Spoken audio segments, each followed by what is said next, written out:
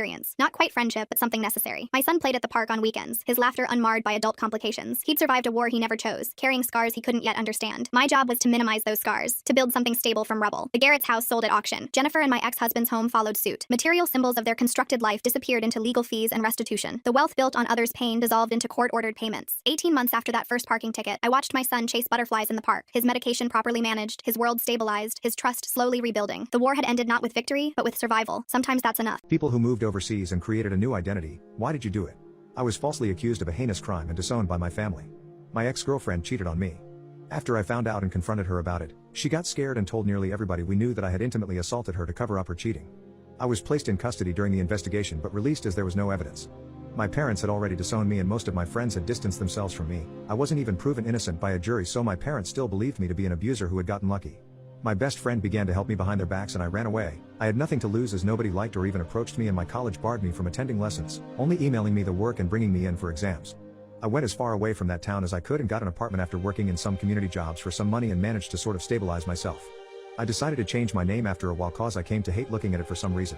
I still don't know why. This helped me start a new slate and I made a few new friends when I went into college. Again, I don't know why I did this. I'm still in truckloads of debt and was incredibly poor looking back. I finished my degree in teaching and moved far away to a different country, where I live now. I got a nice apartment and settled down in my new job. I eventually met a girl who turned out to become my wife. I originally couldn't trust her, but after realizing how much patience she had with me as I would flinch if she tried to touch me or I'd start fidgeting when she'd get close, I fell head over heels for her. She eventually gave birth to my twin daughter and son who I adore and will defend to the edge of the universe. Her family got used to me very quickly considering I was a foreigner and not very trusted. They treated me well and I sort of remembered how a loving family actually is. Now I'm living in a nice house with both of my children and wife and we're very happy. That is until one night when I was playing on our PlayStation with my son while my wife and daughter were in the garden.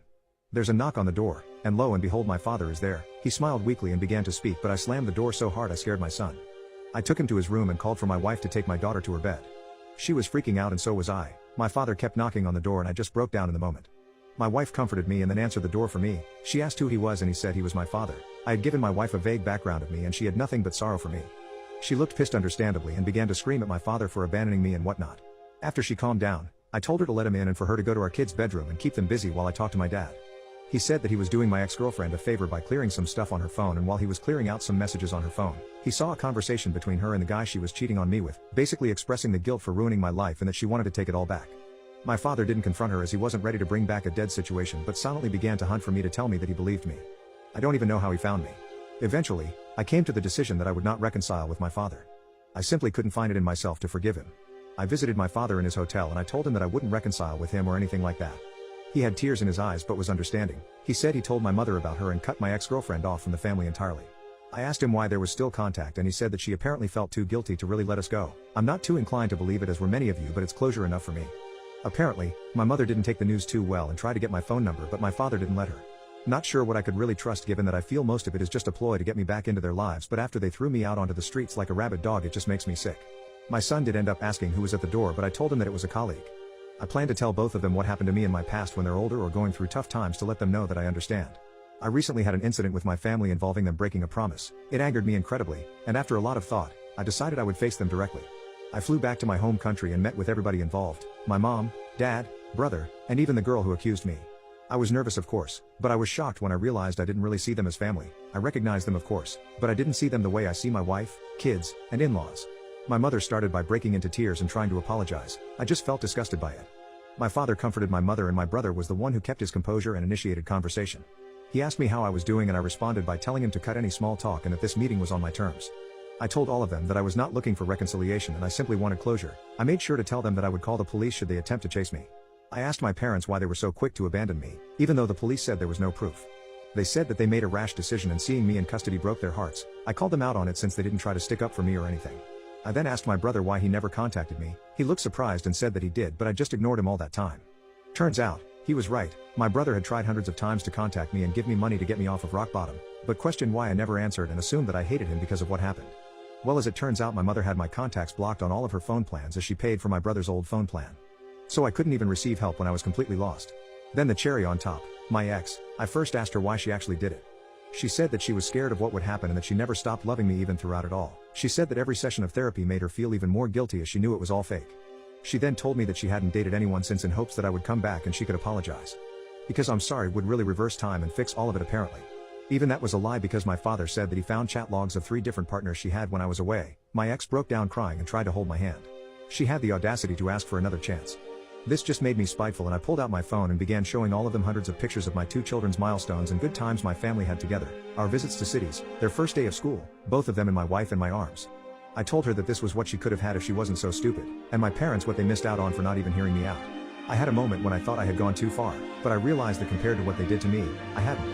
My visit wasn't all miserable though as I met up with my old best friend and his family. They were happy to see me and I was still grateful for them taking me in when it felt like the whole world was against me. I plan to return to the country one day to show my kids where half of their culture comes from. I won't let them anywhere near my family though. As far as I'm concerned, my only family is my wife and her family and my kids. I'd say it went pretty well.